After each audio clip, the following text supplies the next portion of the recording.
DeAngelo Hall. DeAngelo, you tore your Achilles when you were 30. So do you think Sherman can still be a premier cornerback? Oh, absolutely.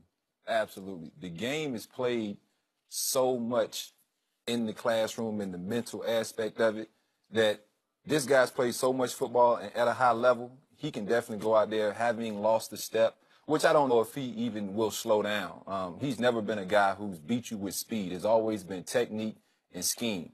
And so he can absolutely still perform at a high level. I'm going to be interested to see where he ends up because he's a guy who was very successful in that Seattle style of cover 3 defense. And so depending where he goes, he might be viewed as, not as good because maybe he's gone to a team that plays more man, is more man-oriented or more fire zone blitz concepts. Whereas if he goes to a team who has somehow some of those Seattle ties where they're still running a lot of that cover 3, he can go out there and dominate. He can still be an all-pro. He's a guy who can catch the ball. In this league, if you can catch the ball, you have value. San Diego, Gus Bradley was the defensive coordinator in Seattle. Dan Quinn is the head coach of Atlanta. They run that scheme. Those are two teams that will seem to be a good fit. And I agree with you. That's the thing, is that now I do believe that because you don't get to where he got from, Compton, California, going to Stanford, graduating. He was a receiver going into college. He's a DB, turned himself into one of the premier DBs in all of football. He's going to have Hall of Fame consideration. So I know he's made of the right stuff, and I agree, and that's what and Skip wants him to go to the Cowboys. But the thing is in free agency, D. Hall, and you've gone through this, and so have I.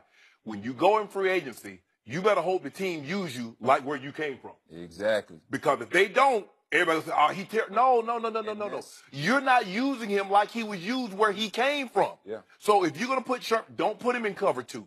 Don't put him in the Tampa 2. Let him play a style in which he's familiar with, where he's comfortable. And then you can maximize and get the best out of him. And so I believe, Skip, that he will work extremely hard. He will come back. Probably, it's going to take some games before he get back up to speed. But like D. Hall said, he's not a burner. He's not Deion Sanders. He's not Darrell Green. He doesn't play with that. He plays with techniques. He's a long, angular guy. Strong. And so he knows where he's weak at, and he's not going to let you beat him there. If you beat him, you're going to beat him at his strength. And so if you can do that, best of luck to you. He was playing well until he got hurt. I have no questions whether or not Richard Sherman will be the Richard Sherman again. It's just how soon does it happen? I always have a question when it's the Achilles tendon, because I've been doing this for a long time, and it's the one injury you cannot predict. Even the ACL, MCL ruptures, you can predict better than this one. And you went through it. Yeah, absolutely. And it's a hard rehab. It's just so grueling, and you lose your calf, it atrophies. Yeah. And it just it's a you've longer been laid up for 6 months, Skip. You can't even you're in a walking boot. But you did it, and you came back, and you feel like you're close to 100%? Oh, I feel great. You trust it? Do you? Absolutely. I felt like my ACL was much harder to overcome than my Achilles. And you got to remember, I tore my Achilles twice. I tore it, was in the middle of that rehab, probably about 4 weeks after the first surgery, and I just was getting out of bed, didn't put the boot on because the doctor said you don't need the boot all the time, and I was just rolling around the house, and everybody joked about me going to get pizza. I was going to get a snack late night. Hit one of my kids' toys on my scooter, flipped it, and put my foot down, popped again. And so for me to have come back from it twice and feel as good as I feel. They had to go right back. They had to reattach it. Yes, reattach it. New incision. I went from an incision that big to an incision that big. And so I'm just thinking about, man, I ain't going to look as good in my flip-flops and shorts. But knowing Richard Sherman and what he's made of, we aren't the best of friends. And so for me to sit up here and say, hey, this guy is going to come back, he is still an elite corner, I really believe it. I really believe as hard as he works and as much as he has to prove to everybody else, like you said, he wasn't a 5-star player who was a top 10 draft pick. He's a guy who worked for everything he had. Yep. And I'm so proud of him. I'm a fan. When I sit down and watch him play and I take the emotion out of it, this dude can play football. He is a football player. And football players always find a way to make that play. And he's on my list. He's that guy. So, Mr. Hall, given all that, remember, Chris Richard was his DB coach from the start in Seattle. Chris Richard is a Pete Carroll disciple from all the way up. Chris Richard grew up in Carson, which is next door to Compton, so there's some kindred spirit going on between Chris Richard and Richard Sherman. And Chris Richard went to play corner at USC under Pete Carroll, then started coaching under Pete Carroll. So they came all the way up together through the ranks, Chris Richard, Richard Sherman. All of a sudden, Chris Richard gets fired after last 9-7 season. He goes to Dallas. He is now kind of the co-defensive coordinator with Rod Marinelli, who is classic Tampa 2, born and raised. Man, it's like in his fiber. He is covered 2. It is zone concepts. So do you think, because I don't have an answer to this, will Chris Richard be able to move, to blend in a little 3 in there? Will they start? You would hope. Yeah. You would hope. You would hope. His value. He was a coordinator in Seattle. So for 3 years, he was the coordinator. Yeah, you would hope that that Rod definitely leans on him to kind of co-coordinate with him.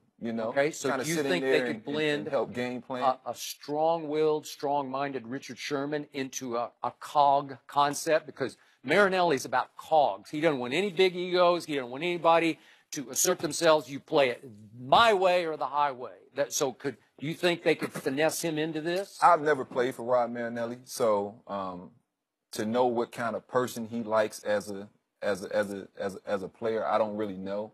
But I know that Jerry Jones would not have hired Chris Richard on that staff without a plan. I don't know if I don't know how many years he has left on his deal. I don't know if fair maybe, question. Yeah. Chris is the coordinator in waiting. He might be, so to speak. And he's so, now the passing game coordinator. Okay. So he's going to. Okay. So he's going to be able to run some of his concepts that he feels that he likes. It's not going to be just totally Tampa 2. Yeah. They're going to mix in some of the concepts he ran in Seattle, and knowing that. Like you said, See, Shannon's getting a little I can nervous see, over I here. can see A little Richard nervous. in Rod Dallas. Marinelli should have no problem with Richard Sherman. You know who he coached at on D-line? Sapp. He did. Simeon Rice. No. But see, the thing with that Tampa 2, why it worked so well, they had Sapp, You had Simeon dogs up Rice, front, yeah. D. Brooks, Lynch, and Rondé Barber. Well, if Dallas got that, they can run Tampa 2. Well, you can run anything you want. You It got doesn't argued matter. the greatest 3 technique D lineman in Warren Sapp. No, You I got know. Simeon Rice, who had over 100 sacks, first ballot Hall of Famer in D. Brooks, and you got Lynch's on the Hall of Fame ballot, not and disagree. Rondé Barber. Rondé Barber. So you- Amazing. Just give me Derek Brooks and I'm okay. No, Seriously. I tell you, Brooksy, you get that under tackle. He's watching right now. He watches every day. He gonna call me. You're going to get a note. You're going to get a little text. Brooksy tell you, Sapp was that Hellraiser though. That's Skip. You had Driving force was Derek Brooks, Hall of Famer. Skip. That defense, you know where that defense came from? That's a Rod Russ defense in the Steelers. In Steelers, Jack Lambert was special. So was Jack Ham. But it was 75. It was Mean Joe that you had that. And then what's what they had? They had a male blood outside. So when you get that under tackle, you know what Mean Joe. Dallas has got a David Irving. Man, you better stop. David Irving. You seen him? He's a monster. Huh? No, I don't know. We go talking you into that one. for Warren Sapp. We go for me and Joe Green, Warren Sapp, to David Irving. Well, I don't know. I mean, you could have said like Aaron Donald. Okay, maybe Aaron Donald is the next in line of the great He's that undertaker. guy. Yeah, Aaron Donald. I would agree. I think Richard Sherman is Dallas bound. I got a feeling now. Now, will Jerry pay him the $11 million that he is scheduled to make and wants, and that's the reason he's no longer a Seahawk? It's easier or to about take, to be. it's no easier longer? to take less Yeah, from a team than your team. that is true. That's a Because good point. just It's like- on principle. Because Yeah. Seattle's going to want him to make those plays, those $11 million plays, paid in $5 million. Yeah. And Well, Richard- you're scheduled. Your contract says you're due to make Yeah. $11 million. Yeah. They're saying no. Yeah. We'll give you $6. You want to renegotiate and stay, or whatever they're offering? I don't know. It's Right, but Sometimes sometimes pride. it's better to stay there and be more comfortable. Yeah, and so sometimes can it abuse is. it, Yeah, but oh, yeah, you- I think this situation's got a little bit more Yeah. drama Emotion. to it than, Yes. yeah. You got to take the emotion out of it. Some lingering things there. Speaking of Jerry and the Cowboys, will Dak Prescott have a bounce back season in